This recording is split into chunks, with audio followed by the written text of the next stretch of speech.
My name is Anthony Suarez. I am president of the Puerto Rican Bar Association of Florida. And it has been our task now since the time I took on my administration, 4 years now, dealing with the issue of Puerto Rico. As we perceive this to be a civil rights issue, we have done many, many efforts, and since we're waiting, I'm going to give us a little bit of background of what the Puerto Rican Bar Association of Florida has in fact done. We have a system called a moot court competition, which we've now gone into 4 years of moot court competition. We have 15 universities participating in moot court, all on the issue of whether Puerto Rico is or is not being in a colonial status or is a sovereign nation. It's been extremely successful to educating young men and women coming out of law schools on this issue and everybody else that's come out. We're very proud of the Puerto Rican Bar Association's efforts with moot court competition. We've also been much involved with issues of politics, local politics as well as national politics. So we've had forums like this from national level, congresspersons, United States Senator. Last year we did both Senator Rubio and Senator Nelson, where we had activities with them. We've had local politics where we've had state senators, state representatives, and local leaders who eventually will rise to be national leaders, so they are aware of the impact and the need of the Puerto Rican community here locally, as well as the Puerto Rican community in Puerto Rico, which eventually feeds over here. There are now 1.1 million Puerto Ricans living in the state of Florida, and that impacts us.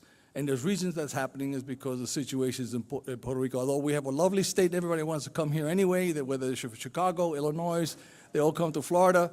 Puerto Rico has a special incentive to come here. And so we have a very aggressive agenda. Just so you know, the Puerto Rican Bar Association also has what we call a judiciary committee, where we interview candidates who wish to be judges to ensure that their attitude is correct when they deal with being on the bench. Because to be fair, you have to be born with an attitude of fairness, and the Judiciary Committee of the Puerto Rican Bar Association does just that. We endorse candidates for judgeship, those that we believe are best qualified and have the best attitude for being judges. So we're a very active bar association. We do many things, and this is among them. So if I can have Senator Torres come on board and Joey Cadle come up to the podium. And our Congresswoman, where is she? I lost track of her. You guys can come up.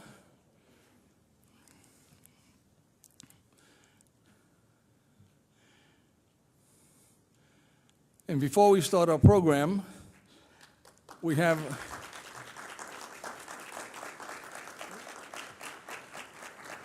let us recognize State Representative John Cortez, who's with us here today. Where's John? I saw him floating around here. John. And the mayor of Kissimmee, Jose Alvarez. There's the mayor of Kissimmee. There you go. Thank you much for coming. We're going to have the program. I'm going to have to move the agenda rather aggressively because the Congresswoman has a flight and she's got to get out of here. All right, so if you have some questions that you want to ask after we've had the questions I'm asking, then you please ask for a card from her staff. Stephanie has got the cards, and I'll sort through them and try to answer them for you as quickly as possible. Our purpose here today is to discuss, I have to watch out my P's here, I'm blowing out this microphone. Our purpose here today is to discuss the situation in Puerto Rico, the PROMESA Act, and the effects that it has on the state of Florida. And for that reason, we have both national level, state level, and local level representatives to discuss with us the impact that is happening, Puerto Rico is having at all three levels. So with that, let me start with the opening remarks. Each legislator will have a 5-minute opening remark, and let me introduce you, and then Congresswoman Stephanie Murphy.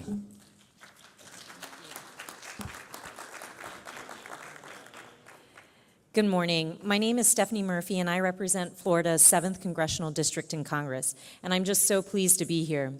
Thank you for letting me have the opportunity to make a few brief opening remarks about Puerto Rico and about the Puerto Rican community in Central Florida. And I also want to thank Tony for moderating our panel discussion. And I want to thank my fellow panelists, State Senator Victor Torres and Orange County School Board member Joey Cadle. Finally, I want to thank all of you for taking time out of your day to be here with us this morning. I've been a member of Congress for about 6 months, and it's certainly an interesting time in Washington, to say the least. Every day I have a chance to work on a range of domestic policy and foreign policy issues as I sit on the House Armed Services Committee as well as the House Small Business Committee. I'm determined to enhance our nation's security and to empower the hardworking entrepreneurs here in Central Florida who want to either begin or expand their businesses. And even though there's a lot going on in our nation's capital, you can rest assured that I'm already making and will continue to make issues that impact the Puerto Rican community one of my top priorities. As you know, there are 3.4 American citizens living in Puerto Rico. Because of the migration of Puerto Ricans from the island to the mainland, especially in recent years, there are now 5.4 million individuals of Puerto Rican heritage living in the States. Remarkably, the Puerto Rican population in Florida has increased by 123% since 2000 and now stands at 1.1 million. Simply put, you're a vibrant and powerful community. You deserve recognition and respect. And you deserve to have the issues you care about taken seriously by your elected leaders. And I intend to do precisely that. And I hope you'll hold me to that promise. And before I outline 3 areas of particular focus, let me make an honest confession. It's said that one of the signs of wisdom is knowing what you do not know. And, well, I don't know about wisdom, but I do know that I'm new at this job, that Puerto Rico issues can be complex, and that I don't have all the answers. And so the primary purpose of today's event is to enable me to hear directly from you about the specific challenges and concerns and to learn from you. I plan to listen for as much as I talk, which I know can be a little strange for a politician, but I'm gonna hold to that today. The first issue I'm focused on is Puerto Rico's political status. I know this is a subject that arouses great passion among Puerto Ricans, whether they live on the island or here in the States. And for me, at its core, it's a civil rights issue. My personal history informs my perspective. My parents, my brother, and I came to America as refugees from Vietnam when I was a child. Our family fled a country where human rights and human dignity were not respected, and we were given a sanctuary by a country that, while not perfect, is devoted to the principles of democracy and justice. And I know that many of you have family and friends still living in Puerto Rico, and that you will always have the island in your heart. I just think it's morally wrong that U.S. citizens living in Puerto Rico can fight and die for our country in the armed forces, but cannot vote for their president and commander-in-chief. That is not the America I know and love. I also think that it's unjust that the people of Puerto Rico do not have 2 U.S. senators and 5 voting members of the U.S. House of Representatives who have the power to protect and promote the island's interests. And I think it's wrong that simply because Puerto Rico is a territory, the federal government can, and often does, treat Puerto Rico worse than the states under key economic and health programs. This unequal treatment harms the quality of life on the island and drives migration to the mainland. Floridians will always welcome Puerto Ricans to the Sunshine State because you contribute so much to our communities, our culture, and our economy. You make Florida a better and stronger place. At the same time, I do not believe that Puerto Ricans should have to move to Florida or another state in order to be treated equally. I think Puerto Ricans should be treated equally in Puerto Rico. And I think making Puerto Rico a state is the natural way for people to achieve genuine equality. After 119 years under the American flag, there's no doubt that you've earned it. I recognize that some people in your community feel differently. Like any large and energetic community, your views are diverse, not monolithic. And I know some of you may support independence for Puerto Rico, which is also a democratic and dignified status. And you'll never hear me criticize those who support independence. I just think equality through statehood is the next logical step for Puerto Rico. But I respect those who disagree with me. And that brings me to my second point. As long as Puerto Rico remains a territory and therefore capable of being treated unfairly by Congress, I'll fight alongside like-minded Democrats and Republicans to pass laws that improve Puerto Rico's treatment under critical federal programs, whether it's health programs like Medicare and Medicaid, or economic support programs like the Earned Income Tax Credit and the Child Tax Credit. There's no reason why a family living in Orocovas should be treated differently than a family living in Orlando, or why a senior citizen in San Juan should be treated differently than a senior citizen in Sanford. When it comes to Puerto Rico, equality will always be my North Star. My third and final point pertains to the Puerto Rican community right here in Central Florida. For those of you who have recently moved from Puerto Rico to the Orlando area, I know that there are workshops available to help make the transition as smooth and painless as possible. And whether you're new to the area or have lived here your entire life, my office is available to help you obtain the information about housing, healthcare, education, employment opportunities, and especially about federal and state government programs that you may be eligible for. Please use us as a resource. Our door is always open. I want to close by talking about language and about a bill that I will soon introduce in Congress. Like it is for some of you, English is my second language. I grew up in a home where my parents spoke Vietnamese, so I had to learn English in school and from my friends. And trust me, I know firsthand that it can be a challenge, that it can cause feelings of insecurity, and that people can sometimes be cruel and when they hear you speak with an accent or mispronounce a word.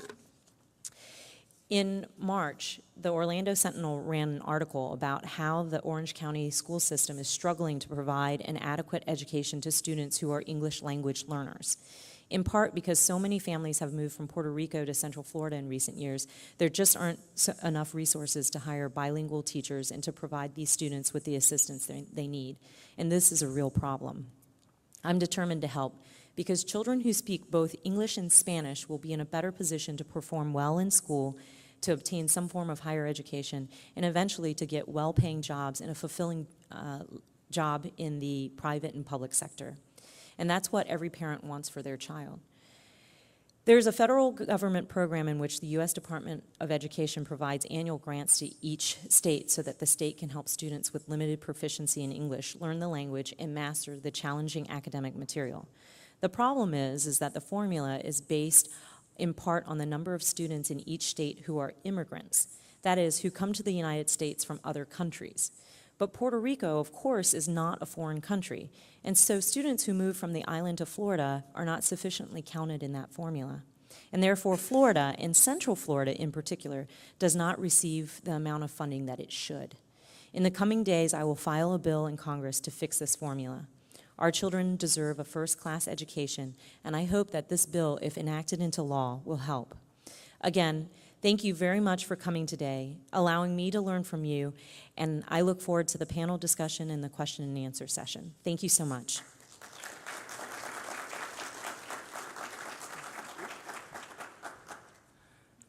Our next up in line is someone I don't think needs much introduction to this crowd here, a gentleman whom I know for many, many years, who has done a great job in Tallahassee, who just became the second Puerto Rican state senator in history of the state of Florida.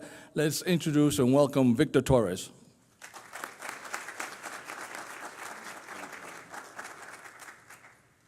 Good morning, everyone. Come on, good morning. Good morning. All right. Buenos días. Estamos aquí. ¿Por qué estamos aquí? Por la congresista. ¿Qué ella puede hacer? We have a struggle in this state. We've continued having press conferences and meetings over the issue of Puerto Rico. But the bottom line is we in the state have had an influx of, here in Central Florida, for education, for housing, for jobs, and how do we address it? We keep on asking our school board, we keep on asking the superintendent of schools in both counties, Osceola and Orange County, how do they address the growing population of the students coming here? You know, I've asked this question before to the chairs, the people in charge, and it seems that they try, but the state has a different philosophy. Does the state provide enough funds for the growing community, the growth of these students, of these families, affordable housing, job market. Are we addressing that? We're not doing what we need to do. The Congresswoman made, those issues, and recently Puerto Rico, I went to a press conference, and it was, Tony was there, was addressing the vote in Puerto Rico, the 2/3. 23% only voted for statehood. An island that votes like 97%, an island that really turns out voters, and only 23%. And my argument to the folks is, if you don't vote, you lose your voice. If you don't like what you see, vote against it, because that way people will know how you feel. Recently, I have an uncle visiting here from Ponce, y estábamos hablando sobre las elecciones, o el voto ese. And he said to me, Congresswoman, he said, what we need to know in Puerto Rico is, what is statehood going to mean to us? What is the benefits of statehood? Is this deficit going to be addressed? The Medicaid problem, the other issues that we face here. But it's funny because now the U.S. senators are facing how to vote on Medicaid and cutting $880 billion, I believe, for Medicaid. Imagine what we'll do to Puerto Rico, to all those elderly, those children, those families, disabled. It's a serious question. But like my uncle said, they need clarification. They need to know exactly what this statehood means for them. What is it going to bring? Besides congressional folks and besides 2 U.S. senators, how are they going to be affected by this? Is the quality of life, is it going to better? Are their taxes going to go down? These are issues that affect everyday citizens in Puerto Rico. But then again, we have people here who are arriving weekly, over 1,400, 4,000 a month. And then we have the challenge. Where do we put these folks? Do we get vouchers to stay in hotels? Do they live out of their cars? Do they cram their families, a burden? Do we get them good paying jobs? Or like, we have teachers coming in, professionals. We should be able to have them come on board and teach in our schools, because they're getting offers throughout the country, from Texas, from Oklahoma, for opportunities to work in those states. But we need to do that here for these students, for these parents who come here, who are educators, who are professionals, engineers, medical doctors. We're always running short here on medical doctors. We don't have enough medical doctors. So there's a range of issues that I look at as a first-time senator and what we can do. And hopefully, as a veteran, I look at Puerto Rico where my uncle told me my great-grandfather fought for this country. My uncles fought in the Korean War. My father fought in World War II. We have a history of Puerto Rico of fighting for this country, and we still do it today. We still fight for this country. So why the problem? Why is it that the Republicans have a hard time accepting who we are? We're U.S. citizens. We bring the safety, the health, and the security to this country. We do it every day, and we're proud to do it. I just want to say that it's an honor being here today. I can't promise you, or I can't solve all the issues, but I will try to work with the Congress. We have good elected congressional people here in Central Florida, and I hope that this press conference here will help us move forward. Thank you, and have a blessed day. Thank you.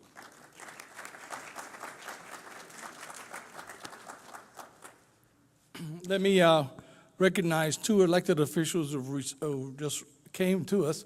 Daisy Morales, thank you very much for joining us from Soil and Water Commission. And Commissioner Emily Bonilla, who came to just come in.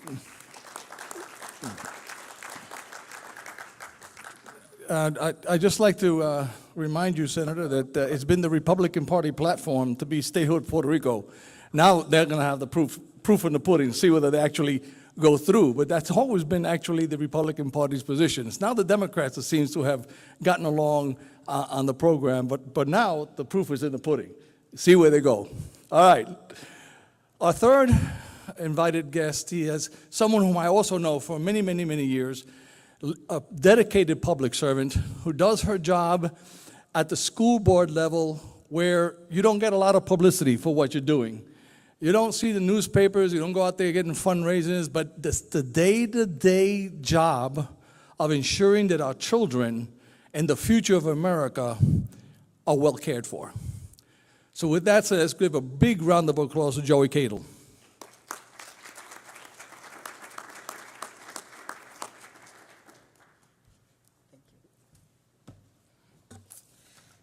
Well, and to ducktail on what Tony said, was when I first came on the school board, you knew when it was sweeps time because Orange County Public Schools could do nothing right. The media trucks were out in front of us, and we had always done something wrong. So we've come a long way on doing what's right for children. So let me tell you first, we're the 10th largest school district in the country, and we're the 4th largest in the state of Florida. When I came into office, we had about 155,000 students in the year 2002. We just closed schools with 203,000 students in Orange County Public Schools. We have children in 189 schools. And our vision is to be the top producer of successful students in the nation. You notice we don't say number one, and we don't define who the students are. We want every child to reach their full potential. And this is the thing that a lot of people don't realize. Our students come from 200 countries, and they speak 167 different languages and dialects. We are economically diverse. 69% of our students qualify for free or reduced meals. And our students range from gifted to those who have severe disabilities, and the affluent and the homeless. This includes gifted children who are homeless, as well as children with disabilities who come from affluent families. That is part of what makes us an urban school district. And we are all very proud to serve this beautiful tapestry of children. While many people are aware that we are in the business of education, the success of our district greatly relies not only on our teachers, but also those in the community who have a passion to ensure students are provided with the very best. Our teams and students continue to show tremendous excellence. Last year, our district received unanimous recommendation for district accreditation from Advanced Ed. Now, what that means is they looked at every school we had, and they said every school that we had was meeting all of the needs of every children in each school. It's a very high honor to be accredited by Advanced Ed. Our current graduation rate, 92.2% of our children graduate. We are outpacing the state graduation rate. It outpaces all large urban districts in Florida. And let's see, they gave me a bunch of information. One of the things we're working on really hard now is we want our children, our seniors, to graduate with industry certification. Because we hear over and over from the business community that we need carpenters, we need plumbers, we need welders, we need nurses, we need little medical transcriptions. So we are encouraging our high school students to graduate with an industry certification. So if they choose to prefer to go to college, instead of having to work a $7 or $8 or $9 job, they're going to have a skill that they can help support themselves and help pay for college. OCPS ranks first in Florida and 8th in the nation in AP growth among the large school districts. We experienced a 16% increase in participation, an 11% increase in performance. Students in grade 4, now this is all students, outpaced the state in gains in ELA, which is the English language assessment. In mathematics, OCPS grade 4 students, all students, grew 6% in ELA compared to the 4% statewide. All elementary school grade levels, their mathematic performance improved, and grade 8 science performance increased by a point, while the state remains at a same level. Algebra 2 proficiency increased by 12%. And we're encouraging all children, not just English language learners or just English language speakers, to be involved in those programs. So let's talk about what our Multilingual Student Education Services Department has been up to. Their goal is to promote cultural awareness, community involvement, and quality services through best practices. The district's ongoing support and guidance to school members in the effective implementation of the best educational practices to meet the needs of ELLs. We strive to provide support to the students and the families we serve, personnel, staff, and administrators of Orange County Public Schools. We have added a group, Latinos in Action, to our curriculum, offering in order to increase opportunities to develop leadership within our Hispanic students. We began with 4 schools in 16 and 17, and if you know anyone who was at East River, Timber Creek, Corner Lake, or Discovery, you know that they were involved in the program. For the new school year, Colonial High School, Cypress Creek High School, Freedom High School, Lake Nona, University, Freedom Middle, Jackson Middle, Lake Nona Middle, and South Creek Middle will be forming Latinos in Action programs. At Union Park Middle, we have an ESOL legal framework, which is the Meta Agreement, and it was written in '90 and it was revised in 2003. And it addresses civil rights of ELLs. We have a requirement to identify and assess, equal access to appropriate programming, equal access to appropriate categorical and other programs, personnel monitoring issues, and outcome measures. So you have some questions for me, so that's kind of the overview of where we are. But one of the things that I really want to impress upon you, and let me tell you how large, let me get this chart. I was being good this morning and I printed it, but it cut off the column I needed. So you saw me back there on the phone. I was getting my assistant to. So when we talk, and I know Puerto Rico is not, you're not immigrating, but when we look at children coming into Orange County Public Schools, our largest population of new students is from Venezuela.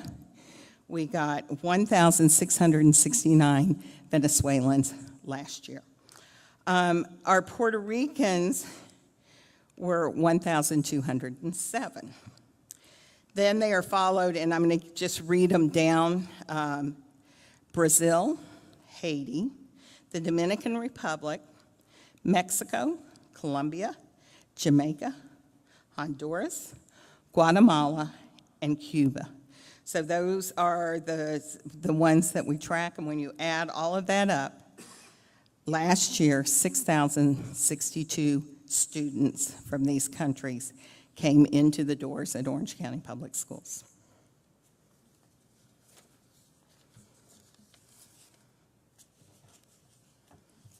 If you don't mind, I'm going to leave my papers right here. It'll be a lot easier. And And the phone won't go off. Okay. We're going to go into a question and answer period. You guys can share these, okay? Oh, well, then I need all my paperwork. Perfect. Thank you. Got it.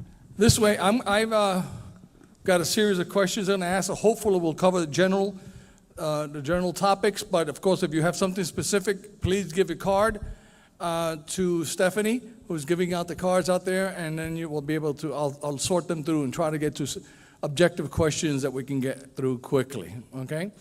Talk about Venezuela, I want to recognize William Diaz. He is a journalist, La Voz de Venezuela. Okay.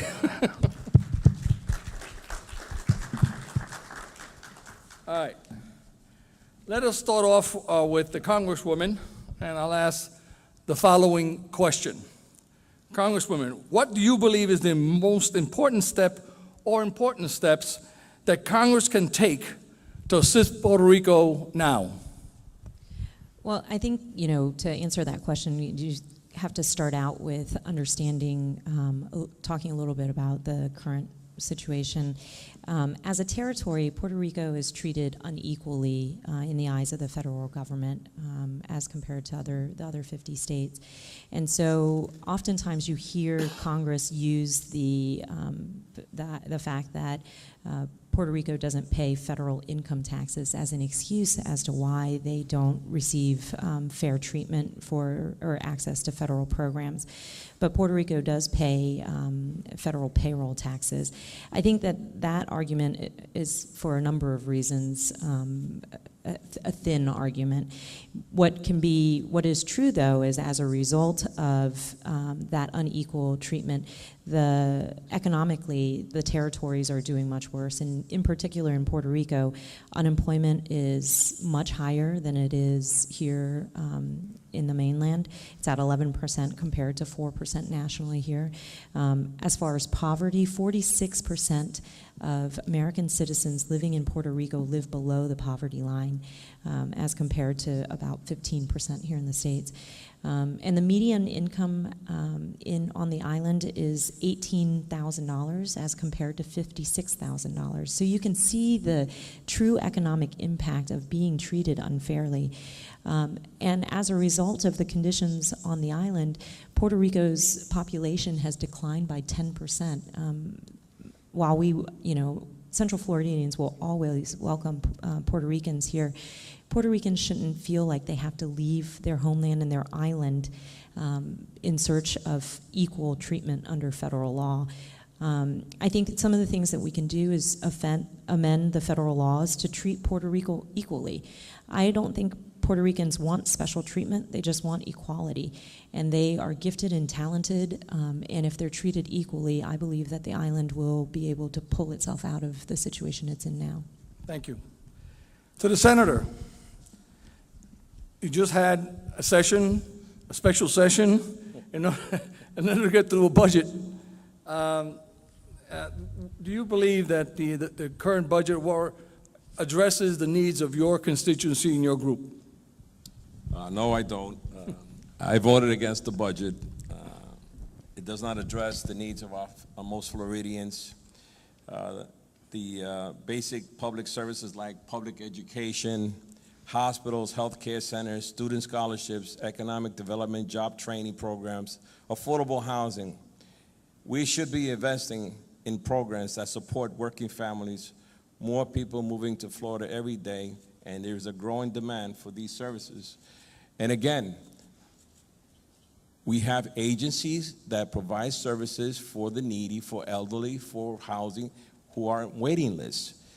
And these waiting lists are thousands and thousands of Floridians in need, but we don't address it. We throw some money towards it, but we don't adequately fund it. And remember one thing, that the agencies also need staffing in order to provide services for our constituents, where you find that through attrition, they don't replace the workers. So these are my concerns, and these are why this budget wasn't meeting the demands and the needs of our constituents here in Florida. So, Joey Cadle, this is a topic when I was in the state legislature that concerned me a lot and had to do with the English for speakers of other language, also known as the ESOL programs. And I had a lot of problems. I understand that they were, at that time, I'm talking a long time ago now, they were not categorical expenses that went to that were required the principal to spend the money, and then at every district or area had different ESOL types of programs. So could you explain to us, is there a standardized manner for ESOL programs in the county of Orange? In Orange County, that is an absolute yes. I can't speak for my neighboring districts, but in Orange County, we do. It is standardized across all of our schools, and we have different models that we offer. You can participate depending upon the need of the school and the need of the children. It could be a one-way transitional program. It could be a two-way dual language program. Could be sheltered instruction, or it could be mainstream inclusion. And I have little descriptions of each one of those. Do you want me to read No, each one of them? I think the concern is who draws the option? Who makes the determination if that child needs program 1 or 2? Because the problem was if someone moved from West Orange to East Orange, and all of a sudden they were in a different type of program. Just recently? Say again?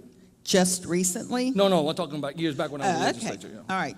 Well, we have an exceptional education department, which English language learners falls under. So there, we do everything across the district. So if a child is in one program and the parents move to another side of town, if that program is not offered in that school, we will move the child to the school where the program is.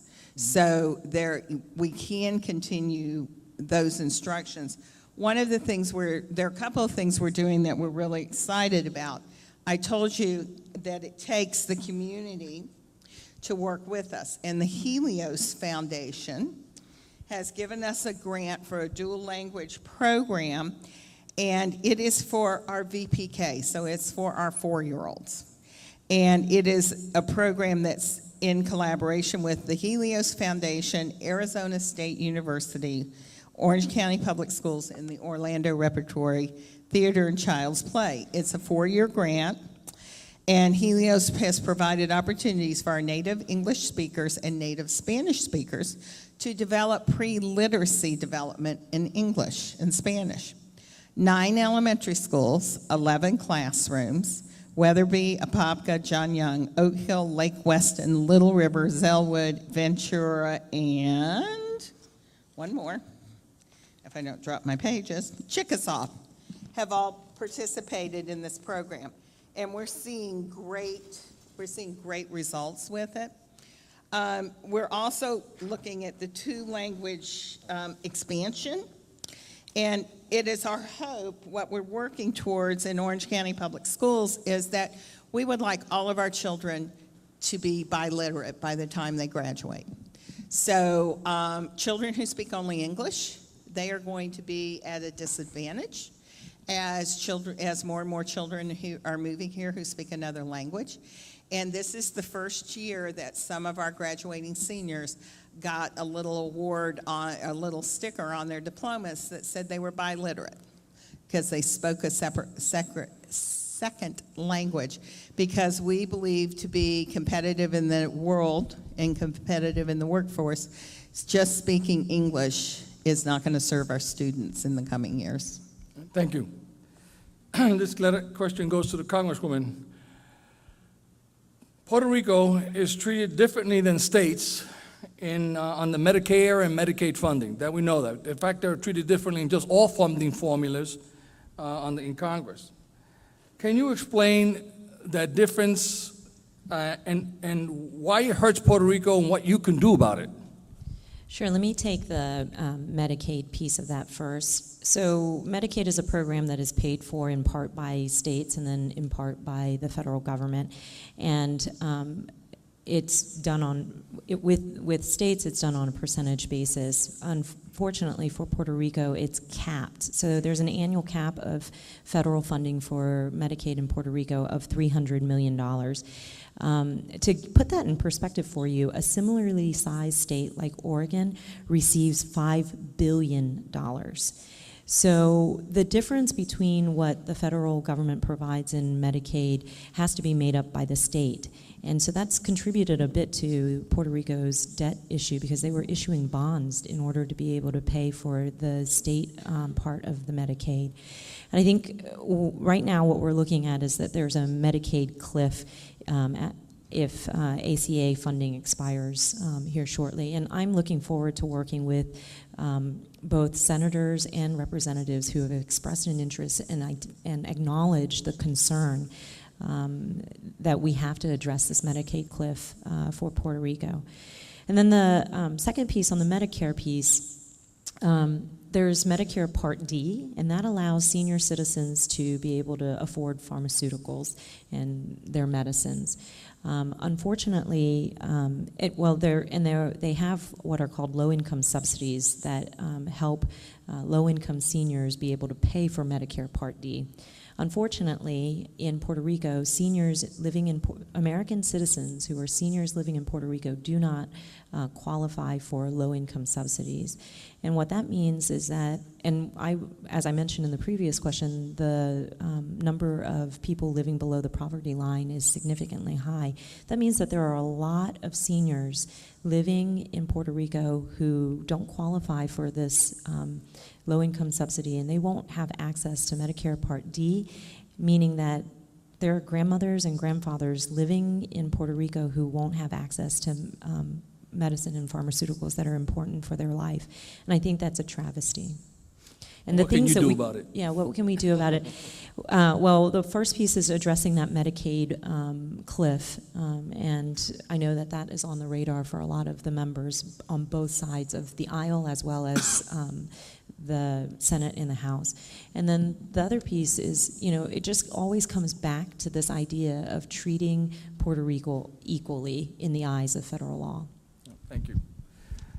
To the senator, and we have a mayor here from Kissimmee who can attest to this problem. We have lots of people moving here in Puerto Rico and from other parts of the states, but Puerto Rico has been highlighted in the subject of this topic here. So, and he has seen and he has reported over and over again over a number of people not having affordable housing, and something they also call transitional housing for people who are moving from one stage into the permanent housing. So the question, what is the state doing in reference to transitional housing? Well, we're not doing enough. Let's put it that way. We have several programs like Department of Housing, Urban Development, HUD has rapid rehousing for homeless families, veterans transitional housing, emergency shelters for domestic violence victims, and the big one is the Sadowski Trust Fund for Affordable Housing. Many of these programs have waiting lists. Many of these programs are not fully funded.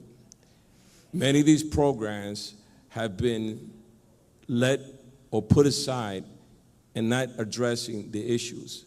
We've gotten to the point, I'm working with Mayor Alvarez, trying to allocate funds and public-private funds to build affordable housing. Excuse me. I just attended a roundtable last week with all the groups who are in the housing field. Amazingly, like I said before, like here in Orange County or Orlando, they have a waiting list for housing, 18,000 people. And then they have another list of 23,000 for vouchers. You know, for years this has been growing. For years they've been putting aside. I'll give you, when you were in the House, there was the Sadowski Fund was started, the trust fund. The trust fund was allocated for $1.4 billion. Let me say that again, $1.4 billion. We are not even near that. What do we get? Nickels and dimes, 200 million one year, 150 million another year. The governor decides to move money from that trust fund to the general fund to use whatever he feels like doing. And these are the issues that I have. The intent of this trust fund was to provide for veterans, for homelessness, for families to fix their homes, for everything that we have been facing, but we still do not get it in the budget as it allocated. Why do we have that money swept away by the governor, which should be there for our needy? We keep on growing day by day. We see these families, like in Osceola County, living out of cars, living in hotels, and some of the hotels are not providing safety because we've been to several issues with the hotels burnt down. Recently, there was a hotel that didn't provide water or electricity, and people had to be moved out. So these are issues that constantly are growing, but the state lacks the initiative to work on these things.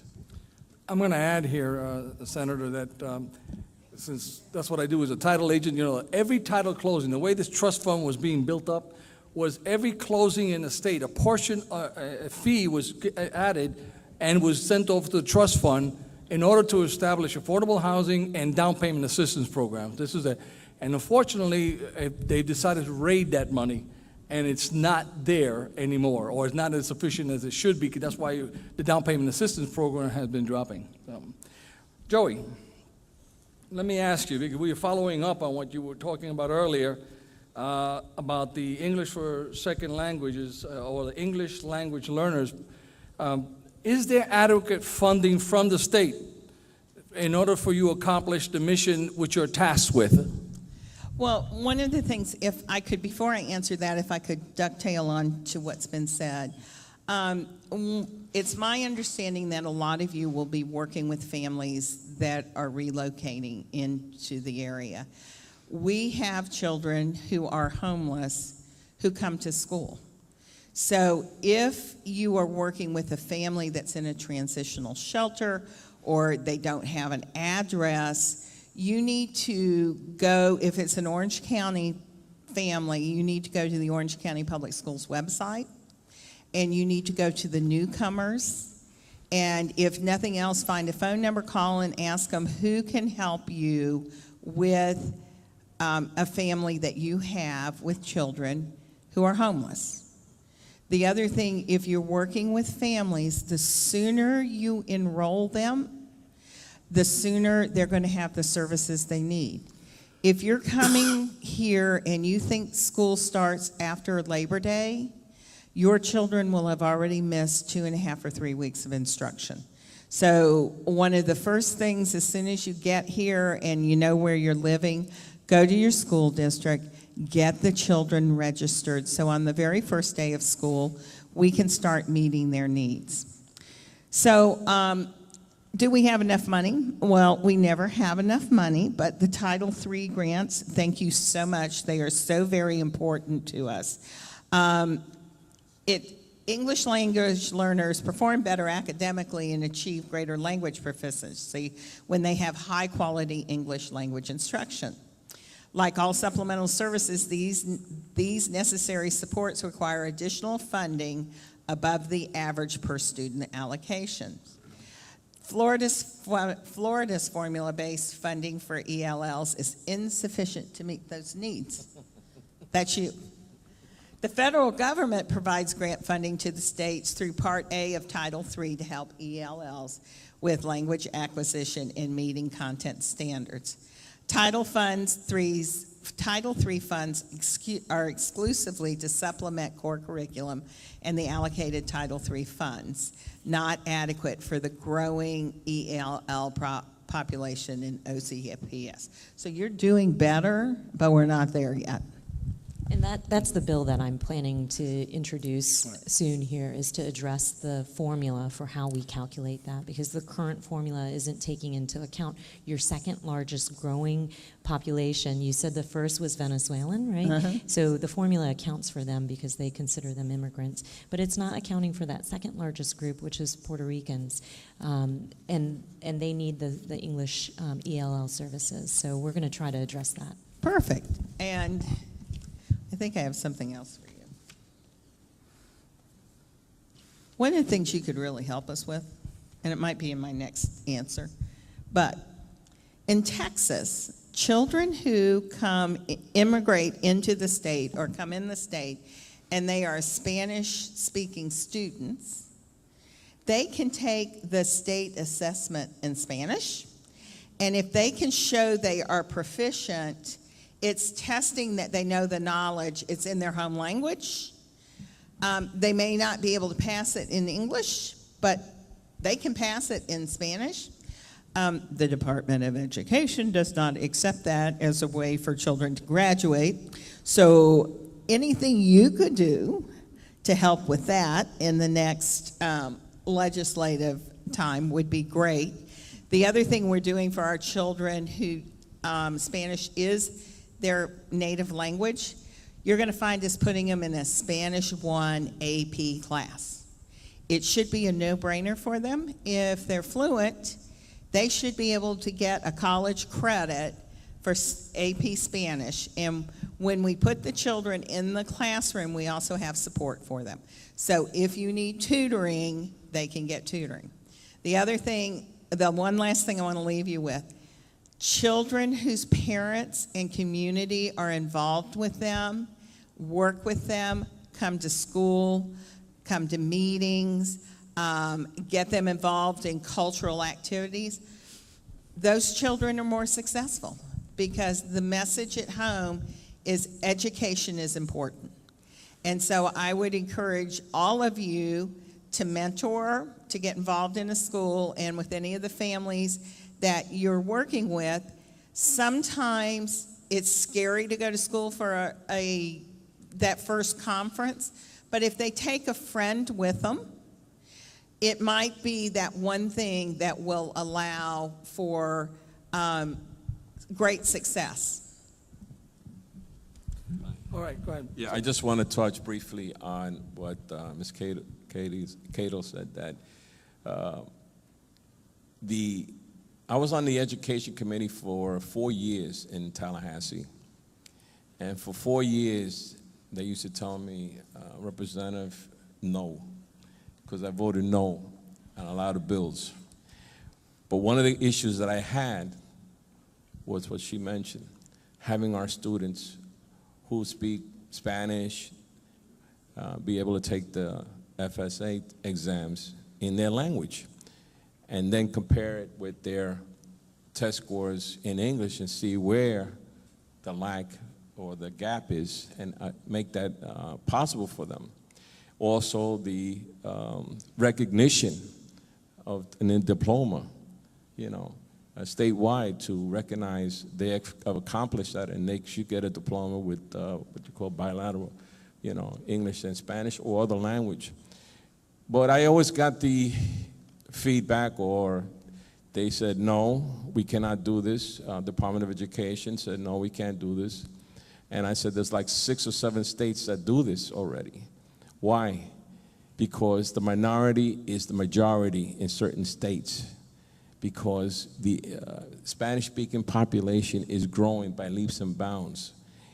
To make them have the opportunity for their kids to advance and get an education and move for different careers, because that's the key to everything that we do in life.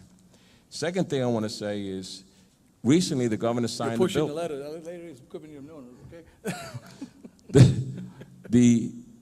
The governor just signed a bill, 7069, that affects our school system because it takes money from their budget, the millage, right, and provides for charter schools. And the charter schools are not in the same category as they say they are, but they're not, because the requirement of our teachers and our education, our school board is different. for the charter schools. So they're not accountable. They're not by the rules that the school board is geared to.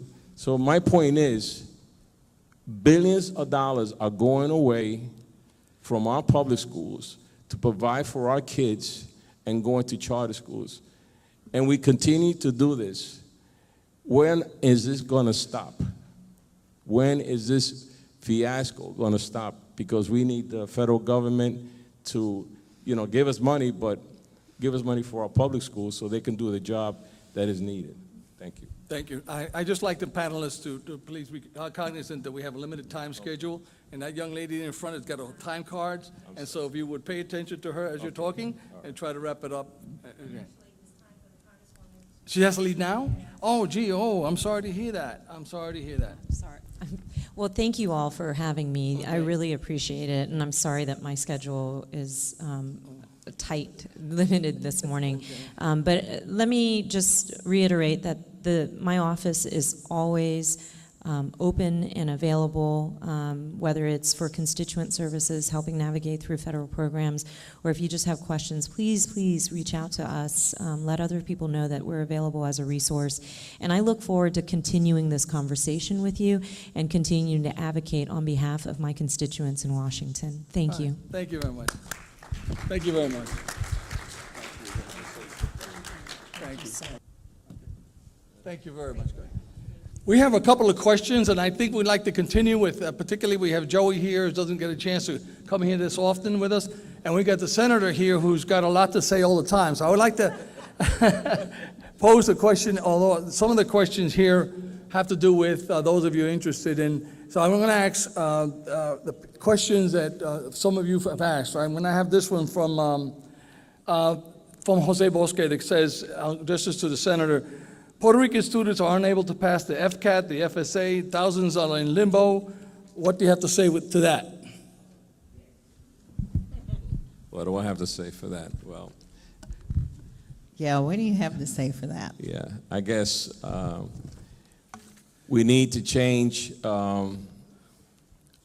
what the FCAT, the FSA, how the students, I say use those exams or those to see where the student is at, where, is he doing well in his studies? I mean, this is something not to, I don't think they should be used to punish the student, to hold them back. I think they should be used to see where the children or the student lacks and make it possible to continue their education.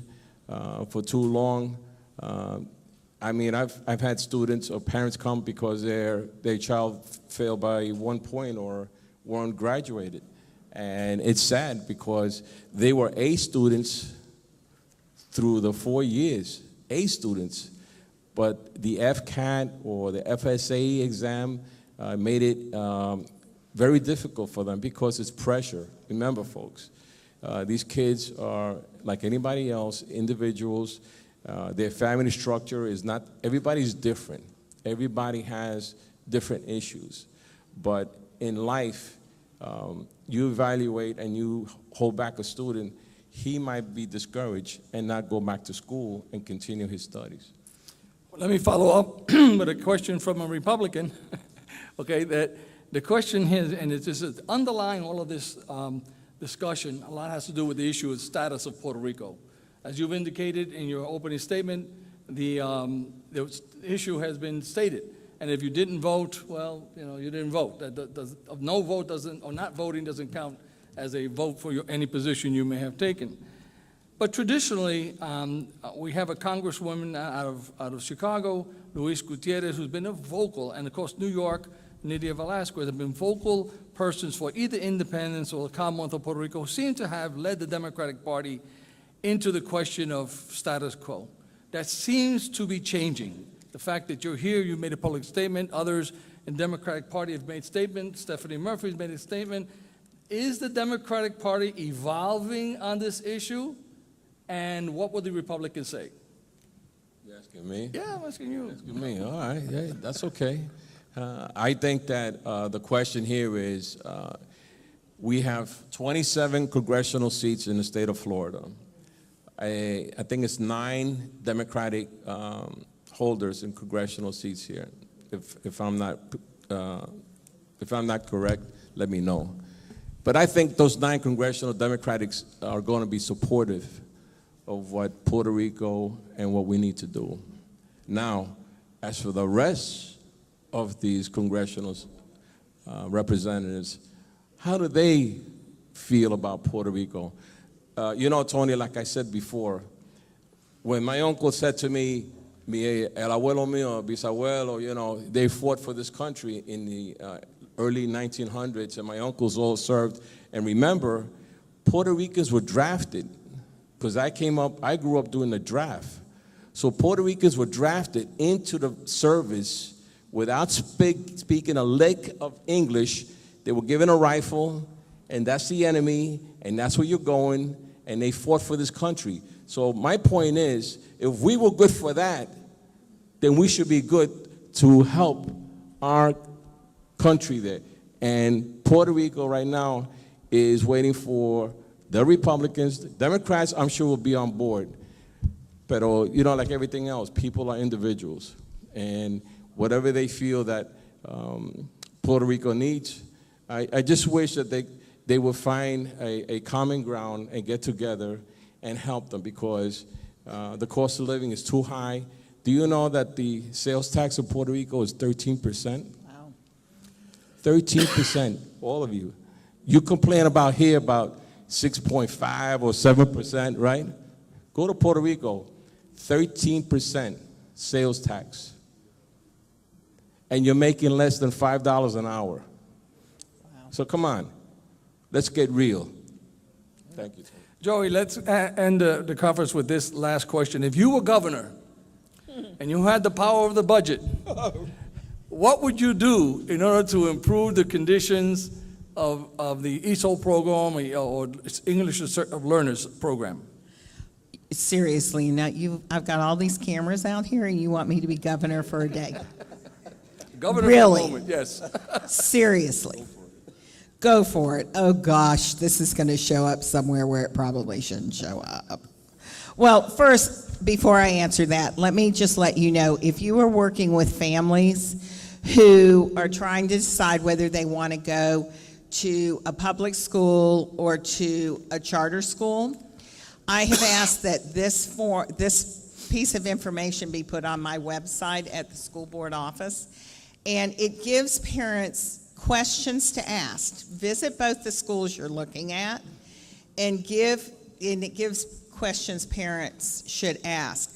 We hear a lot of times that parents are choosing charter schools because their children are used to wearing uniforms, and in most of our schools we don't wear uniforms, and sometimes that uniform is what makes them decide, but they may not have a comprehensive media center, so they won't have the computers and all of the resources, and children won't be able to check books out of anything but a classroom library.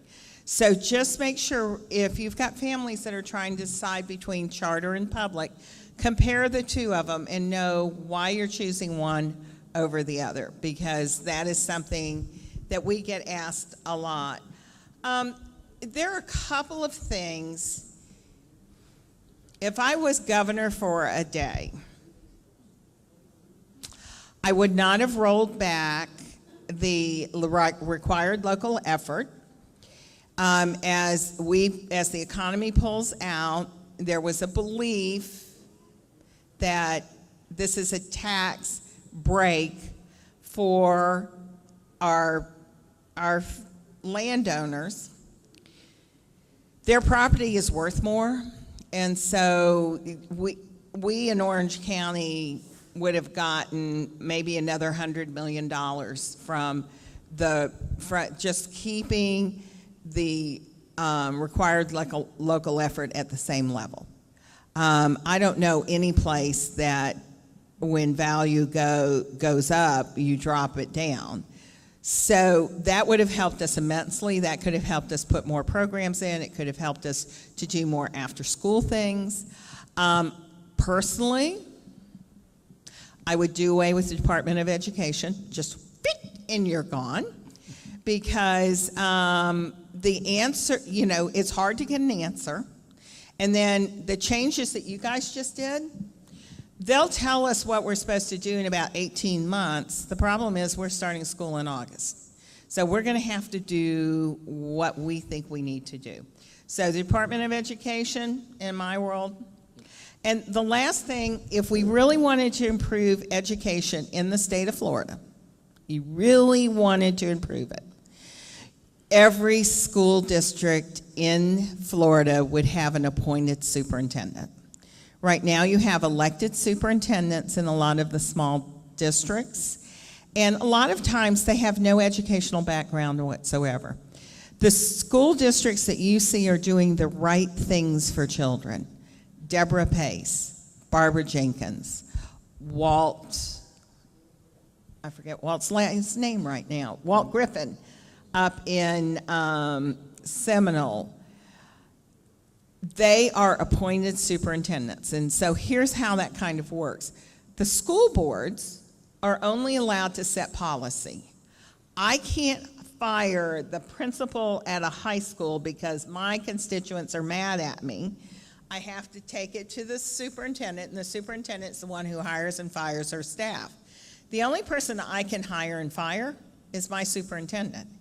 And so the 8 of us work together. We have a vision. We know that we want children to learn each and every day. So if I could be queen for a day, those are the things that I would do. Now, I'll probably see it somewhere where I didn't want to see it, but Tony, because I like you so much, I just went ahead and went out. Thank you, Commissioner, and thank you, Senator. Let's give them a round of applause for participating. I want to thank all of you for coming and participating, and it's very important. From the Puerto Rican Bar Association, we are committed to continue this dialogue with other congresspersons and other legislators and other school board members until we come to a solution on the issue of Puerto Rico. Thank you very much.